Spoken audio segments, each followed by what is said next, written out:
नमस्कार मित्रों, ये सुधा का मिल्क पार्लर देख रहे हैं। ये नई दिल्ली में ये कश्मीरी गेट मेट्रो और मंडी हाउस मेट्रो का है। मित्रों, बिहार की छवि को किस तरीके से सुधा और कॉम्फेड के अधिकारी बेच रहे हैं, आपको ये देखिए। ये दरअसल जब इसका उद्देश्य था कि यहाँ पर सुधा के दूध और दूध से बने हुए उत्पाद यहाँ पर बेचे जाएंगे। नई दिल्ली में, पश्चिम बंगाल में और उत्तर प्रदेश में खोलने की योजना बनी थी, लेकिन यहाँ पर देखिए बिक क्या रहा है। स्वीट कॉर्न्स, मोमोज, चिप्स, मतलब इसी के लिए लाखों रुपए बिहार के बर्बाद किए जा रहे हैं, करोड़ों रुपए बर्बाद किए जा रहे हैं। मित्रों, ये जो तस्वीरें हैं वो बता रही हैं कि सुधा और जो कॉम्फेड है वो किस तरीके से भ्रष्टाचार में डूबा हुआ है। मित्रों, दिल्ली में तमाम सारे लोग आते हैं, हज़ारों लाखों लोग, लेकिन किसी ने इस पर आवाज़ क्यों नहीं उठाई। मुझे लगता है कि ये बहुत ज़रूरी चीज़ है जिस पर मुझे आवाज़ उठाना ज़रूरी लगा। इसके लिए चाहे जो हो मैं तैयार हूँ और ये चीज़ें आवाज़ उठानी चाहिए। कई सारे लोग जो दिल्ली आते हैं बिहार से, वे चुप और चाप अपनी रोटियां सेकने में लग जाते हैं, सिर्फ़ और सिर्फ दलाली करने में लगे रहते हैं या फिर अपने ज़िंदगी की रोटी कमाने में। लेकिन जनता ऐसी नहीं है, जनता बिहार की पहचान के लिए गंभीर है। नमस्कार मित्रों, मैं हूं आपका मित्र रविशंकर। मैं बिहारी हूं। बिहारी, ऐसा बिहारी जिसको कि अपने बिहार से न केवल लगाव है, बल्कि वो अपने बिहार की पहचान को लेकर जहां भी रहेगा वो गंभीर रहेगा। मित्रों, ये जो तस्वीरें हमने आपको अभी पहले दिखाई, ये दरअसल दो मेट्रो स्टेशनों की तस्वीर है, जिसमें एक कश्मीरी गेट है और एक मंडी हाउस है। दरअसल मंडी हाउस में मैं नौकरी करने जाता हूँ। नौकरी करता हूँ अपनी विसात से। नौकरी करना हमारी एक तरीके से रोज़मर्रा और जीवन का एक पार्ट है, करनी ज़रूरी है। लेकिन इसका मतलब कतई नहीं है कि मैं बोलना छोड़ दूँगा। मित्रों, ये जो तस्वीरें दिखा रही हैं, ये बता रही हैं कि कैसे जो अधिकारी हैं, जो लोग हैं, वो करोड़ और अरबों कमा करके बिहार को लूटने में लगे हुए हैं। मित्रों, सुधा बिहार की पहचान बन चुका है, ऐसा हमेशा कहा जाता है।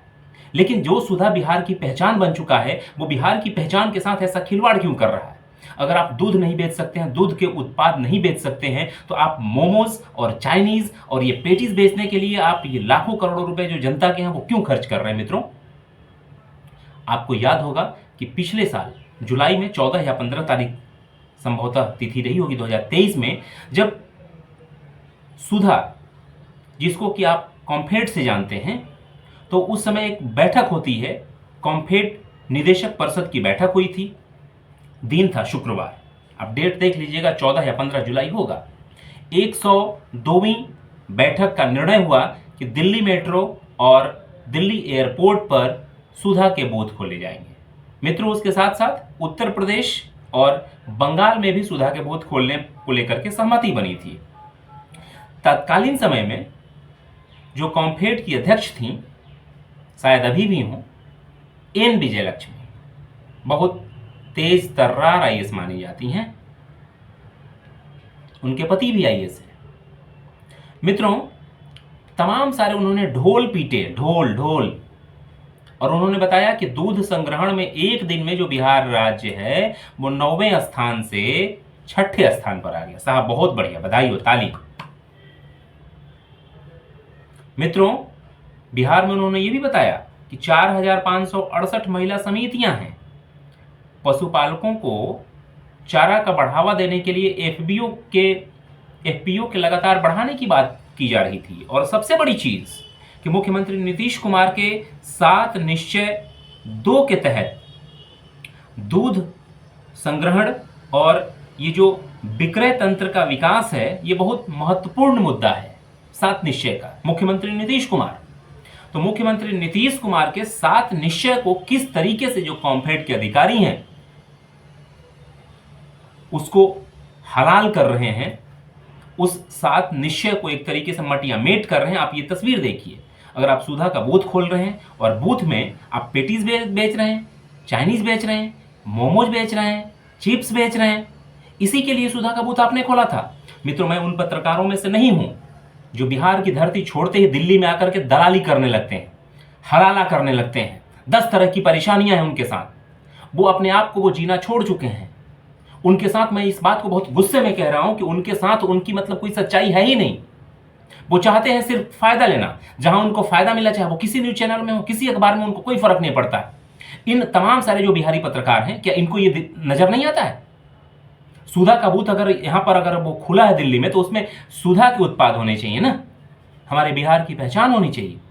लेकिन नहीं, बाजारवाद के दौर में साहब पत्रकार भी बिके हुए हैं, लेकिन मैं उनमें से नहीं हूं। मित्रों, कैसी लगी आपकी वीडियो रिपोर्ट? आप जरूर बताइएगा मुझे इससे फर्क नहीं पड़ता कि आपको ये मेरी बातें दरअसल लगी कैसी, लेकिन मैंने बहुत ही सच बोला है कि अगर सुधा बिहार की पहचान है तो बिहार की पहचान के साथ खिलवाड़ नहीं होना चाहिए। जनता की आवाज़ पर हमने जो ये आवाज़ उठाई है, मुझे लगता है कि आपको शेयर करना चाहिए इस वीडियो को, ताकि कॉम्फेड और सुधा के अधिकारी इसको देखें कि सुधा के जो बूथ खुले हुए हैं दिल्ली मेट्रो के स्टेशनों पर, एयरपोर्ट पर, वो दरअसल हैं कैसे, वो चलाए कैसे जा रहे हैं, उसको चलाने वाले कौन हैं? पैसा के लिए कुछ भी बेच दोगे, बिहार बेच दोगे? ऐसा नहीं चलेगा साहब, हम आवाज़ उठाएंगे। आपको कैसी लगी हमारी वीडियो रिपोर्ट आप ज़रूर बताइएगा। फिलहाल के लिए इतना ही, हमें दीजिए इजाज़त। नमस्कार।